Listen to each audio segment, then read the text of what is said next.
عام طور پر یہ دھرنے ورنے اور یہ روڈ بلاک والا کام اس وقت شروع ہوتا ہے کہ جب ایک چل چلاؤ والا کام ہوتا ہے نا حکومت کا، اور اسٹیبلشمنٹ کی ناپسندیدہ شخصیت حکومت میں، ابھی وہ کیفیت نہیں ہے. شہباز شریف میرے خیال میں اگر ایک شخصیت جن کے کانسٹنٹلی اسٹیبلشمنٹ کے ساتھ تعلقات میں خوشگواری رہی ہے تو شہباز شریف ہے. جنرل مشرف بھی ان کو دعوت دیتا تھا کہ نواز شریف کو چھوڑ دو تو حکومت لے لو. ابھی کیا وجہ ہے کہ یہ کیوں دھرنا ہوا پہلے فیض آباد میں اور اب جماعت والے کیوں بیٹھے ہوئے ہیں؟ فیکٹرز کیا ہیں اس کے پیچھے؟ جی بسم اللہ الرحمن الرحیم. ندیم صاحب بہت شکریہ جی اپنے شو میں دعوت دینے کا. دیکھیے یہ تو اب یہ جماعتیں خود ہی بتا سکیں گی.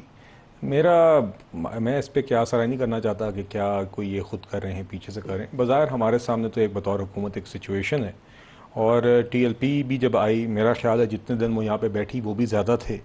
شہریوں کو بھی مشکلات کا سامنا ہوتا ہے، مگر اتنے خوش اسلوبی کے ساتھ وہ ایک معاملہ طے پایا گیا. اب جماعت اسلامی یہاں پہ آئے ہیں، ان کے ساتھ بھی 2 دفعہ مذاکرات ہوئے ہیں.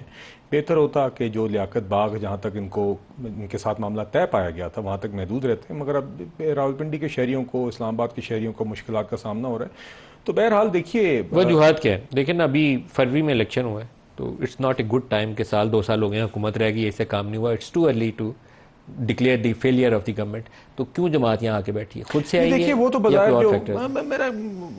میں تو جی دیکھیے چیزوں کو آن فیس ویلیو لینا چاہوں گا اس معاملے میں خاص طور پہ. اور دیکھیے بات یہ ہے کہ جو باتیں میں نے حافظ صاحب کی سنی ہیں یا یہ جو مطالبے کر رہے ہیں یہ وہ ایشوز کی نشاندہی کر رہے ہیں جس کو تو حکومت تسلیم کرتی ہے. یہ عوامی ایشوز ہیں اور ہم نے بطور حکومت اور ریاست چادر دیکھ کے پاؤں پھیلانے، اور بالکل حکومت یہ جانتی ہے کہ عوام مشکلات کا سامنا کر رہی ہے، چاہے وہ بجلی کے معاملات ہوں، چاہے وہ آپ کی آمدن کے معاملات ہوں، قوت خرید کے معاملات ہوں. تو وزیر اعظم صاحب اور ہماری حکومت تو یہ روزانہ یہ باتیں خود کرتی ہے، اور ہم ان کے حل ڈھونڈنے کے لیے یا جو ممکن ریلیف ہے موجودہ حالات میں وہ دینے کے لیے ہر ممکن کوشش کرتے بھی ہیں اور کچھ اقدامات اٹھائے بھی ہیں.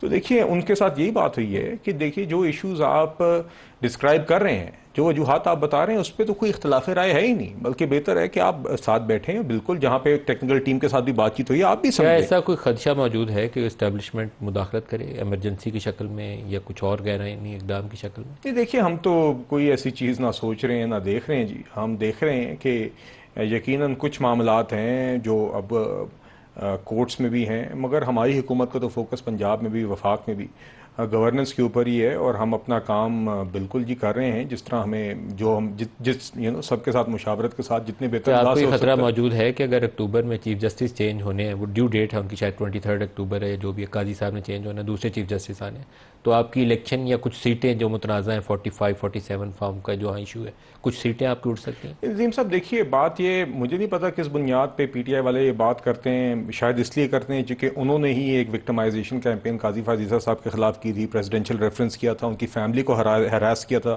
جب عمران خان صاحب وزیر اعظم تھے. کس بنیاد پہ وہ یہ سمجھتے ہیں کہ اس سے کچھ ہوگا؟